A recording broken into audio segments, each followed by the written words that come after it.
నీవని అది అని ఇది అని సీతని నీతని నీకు గీతను గీసి చేసినారు నిన్ను పని మనిషిని. ఇది బానిసత్వమా, ఇది వారసత్వమా, ఇది బానిసత్వమా, ఇది వారసత్వమా. దేవతవు నీవని మాతృదేవతవని ఒత్తికే నీదని ఓపికే నీవని.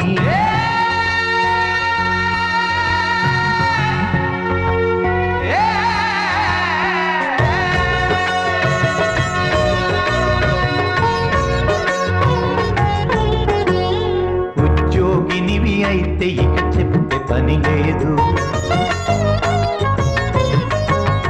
ఇల్లు ఆఫీసు పని ఊపిరాడదు.